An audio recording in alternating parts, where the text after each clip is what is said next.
Aloha mai kako. That means hello everyone. My name is Richard MacKenzie, and I am an aquatic ecologist at the Institute of Pacific Islands Forestry at the Pacific Southwest Research Station. And I am based in Hilo, Hawaii, out in the Western Pacific.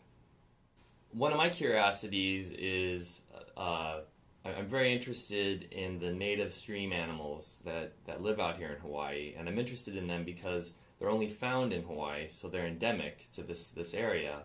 And so I am concerned and interested in trying to protect and conserve these species so that they will continue to be here for my children and my grandchildren. When I was growing up as a child, I used to explore the creek in our backyard, and I was constantly turning over rocks and discovering and learning about the different types of creatures that lived in the streams.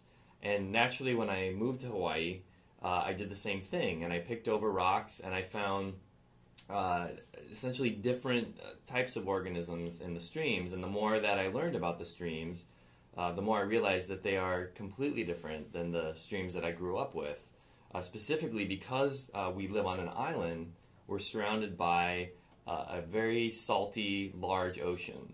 And that has resulted in unique assemblages, unique communities of fish and invertebrates that live in the streams. Specifically, these fish have to be able to survive both freshwater and saltwater. And I discovered that we have 5 species in Hawaii that are only found in Hawaii, and I was curious because of the fact that they're only from Hawaii.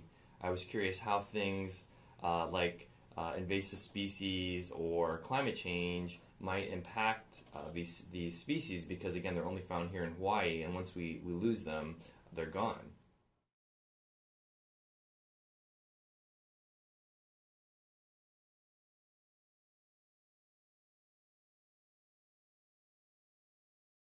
One of the things I'm interested in is studying the native animals in the streams in Hawaii, as well as in islands throughout the Pacific region.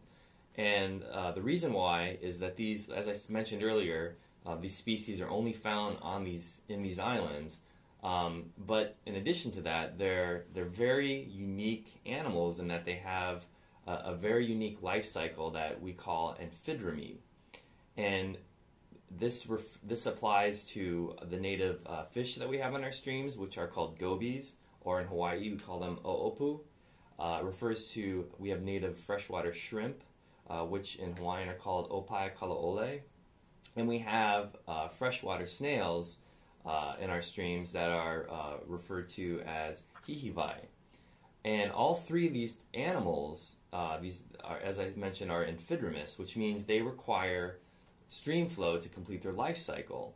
And so the adults of these animals live in the streams, and there they reproduce, they lay eggs, and when those eggs hatch, the larvae are flushed out to the ocean, and they literally have days to get to the ocean. There's been studies that have documented that they cannot live in fresh water, they need to live in salt water.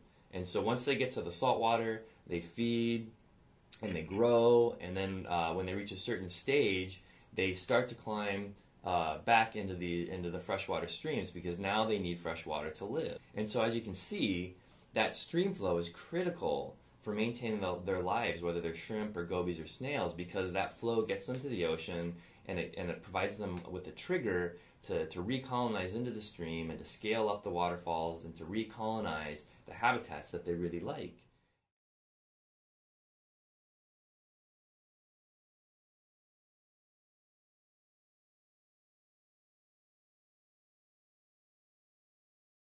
As a researcher, we have to determine what we want to study in our research. And as I mentioned, low flow is one area of interest of mine, but also another threat to our native species in Hawaiian streams are invasive species or exotic species that are not from the Hawaiian Islands. And one species of concern that it's a family of fish that we are interested in. It's called Pisceliids. These are referred to as live bearers. The common names, the different species would include mosquito fish. You may have heard of guppies or swordtails or mollies. These are all in the Poeciliidae family. And the interesting thing about Poeciliids, they're one of the few families that do not lay eggs. They actually give birth to live fish.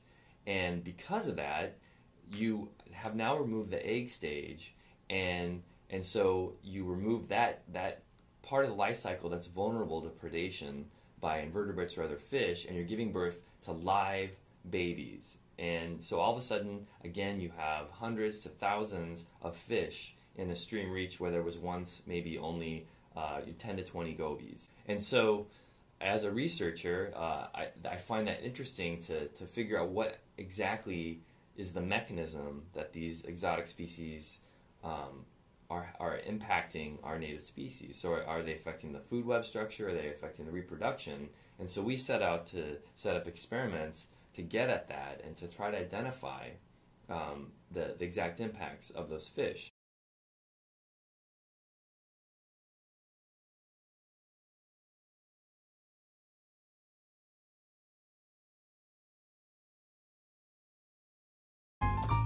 Visit the Natural Enquirer website for more information.